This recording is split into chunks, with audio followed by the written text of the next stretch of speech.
Hey, what's up everyone? This is Alfredo and I'm going to be casting my next match. And this match is going to be between two great players. One of them being EGIdra and the other of them being InfoMini.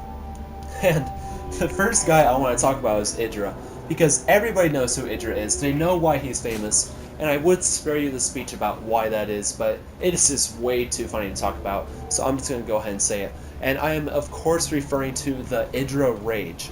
And what this guy does is he rages against his opponents so hard, and it is so funny to watch. Like, I love seeing games where he does it. I know it's terrible sportsmanship, but you can't say it's not funny. So, one of my personal favorites is he's playing against a game against Druby, and this is a Terran versus Zerg, and this was back when Terran was considered to be overpowered, and I guess this isn't exactly a rage, but it's still definitely funny. He's playing against Druby, and it's apparent that he's going to win the game, so he types into the chat, he's like, I just want you to take a moment and reflect on how much of a failure you are. And, oh my god, like, I know that's terrible sportsmanship, but damn, it is funny. So yeah, I know I made the comparison in my last video that Huck is like Kobe Bryant, and I would say EGIdra, he's kind of like LeBron James, like, just as good, but kind of more of that villain role because of his rage. And his opponent, InfoMini, this guy is an amazing player. I looked him up and he is ranked number 8 in the whole world right now, number 1 in North America. So he has like 2,000 games played, so he plays all the time. And yeah, definitely a great player. So EGIdra's going to have a run for his money on this game. So just taking a look at what these guys are doing so far. EGIdra, he has an early spawning pool going up before he goes for his expansion. So we're going to see some early Zergling harassment. And InfoMini, he knows this is coming, so he's going to be prepared for it. He is getting the warp gate, he's probably going to be getting a stubborn export, and we're going to see how he's going to go about holding this off. But I'd say the reason that EGIdra is not going for a fast expansion right away like Zerg players normally do is because this map is Xel'Naga Caverns. And the reason he's not doing it is because there's so many ways that you can get attacked as Zerg that you can't use your spine crawlers to defend against. For example, they could come, your opponent can come behind here, behind this grass, attack you this way. They can come through this part right here, and they can even come through here. So try to get spine crawlers to defend all that just to keep this expansion alive is very difficult. So EGIdra's holding off on that a little bit, and this probe is playing hard to get, but now he is getting eaten up a little bit. So we're going to micro him back there. And we do see EGIdra, he is going for a Roach Warren, so we're definitely going to be seeing an early aggression game, and that might actually trick what's his name, InfoMini a little bit, because you saw that EGIdra had this drone down here and he was making it seem like he was going to do a fast expansion, but instead he does not get an expansion. He has a Roach Warren going up, so we're going to see InfoMini, he might not be ready for this because he thinks that, or could possibly think that EGIdra is going to be doing that, so we'll see how he's going to prepare for this. And EGIdra, that Roach Warren has finished and he has a couple roaches going up. He had a couple of Zerglings, and they're going to be going down here now to see what's going on in InfoMini's base. And yeah, so Inflo could be in a lot of trouble because of this. And yes, 7 roaches coming out now, so he does have a Stalker and a Zealot coming out. And these, looks like these Zerglings were not able to get to his base because the Stalker popped out, and he is going to kill those Zerglings. Not good micro by EGIdra right there, but it's because this Zealot is getting spit on, so he's going to be running back, and this Stalker is going to be attacking these roaches and getting microed back. And InfoMini is definitely going to make good use of the fact that Stalkers have shields and do damage to these slow roaches. So yeah, because he's such a good player, he can do that. He's going to be able to micro back his Stalker and do damage to these roaches at the same time. You can see that they're both already damaged, and his Stalker has not taken any damage at all. But he does have a lot more roaches coming out, and InfoMini does not have any gateways except for one, and warp gates are not finished, so this could be a bad situation for him. He's attacking these roaches and doing great micro to keeping these Stalkers alive and up, but his gateways have finished. Warp gates is about to finish. It could be a second too late. Looks like EGIdra is going to be marching these up his ramp. Is he going to be able to hold this off? And it looks like EGIdra is actually going to be drawing back. I'm not sure why he did that. Actually, no, it makes sense to me. What EGIdra did right there is because he is an experienced player, he could have marched those roaches up into his base and started engaging InfoMini's army, and he would have been doing fine initially. But he knew that these warp gates were about to finish, and 3 more Stalkers would pop out, and then those roaches would have been killed.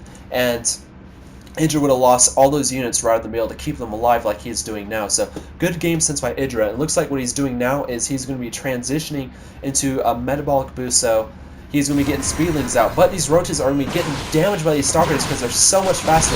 He's going to be trying to attack, but looks like InfoMini is going to be microing back to these stalkers to keep them alive and doing so much damage to these roaches. So he's definitely going to be pissed off about this exchange right here.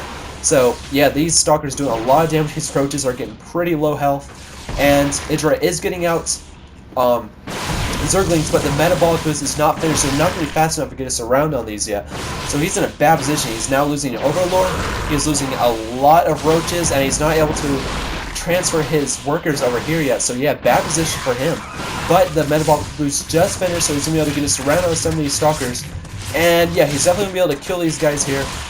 So, InfoMini did a lot of damage, but he did lose those stalkers, so we're going to be able to see who's coming out ahead. If you look at units lost, it looks like InfoMini's a little bit behind, but he was able to delay these workers from coming over. So, IGIdra could be a little bit of a bad situation, because it looks like InfoMini is now doing a expansion of his own and getting out 5, no, just 4 for now. Never mind, there's 5. So he's going to be on a 5-gate of fast expand, so it's going to be definitely difficult. But these Lurgans are coming in here, he might be able to do a lot of damage with these.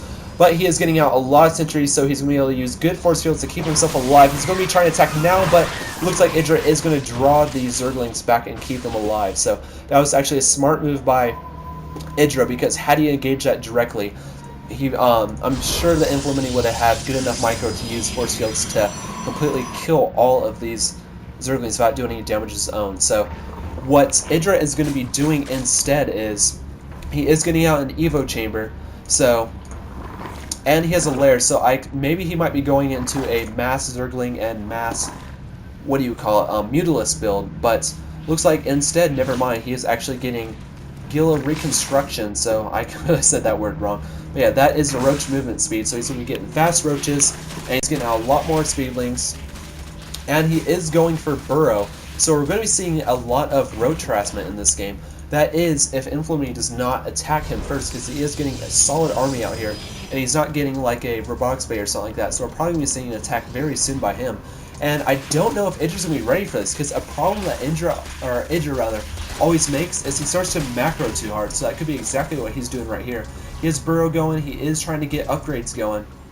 For example, he has armor, and yeah, I don't think he's going to be ready for this attack, because here comes InfoMini now. He's going to be putting a proxy pylon, and IGIdra knows this is coming, so it's going to be up to him to hold this off, but I don't think he has enough units. He's going to be pumping out a lot more roaches, but it could be a little bit too late. So here comes the attack now. He is going to be attacking, yes, and those zealots are going up front. Those stalkers are in the back, so good positioning there. He's able to come down, and good forces fields placement to get those out of there. And he's going to be surrounded by these soldiers here, but it's going to be too much, so IGIdra is going to lose this battle. And uh-oh, here comes, yes! IGIdra rage right there. This game is effing ridiculous.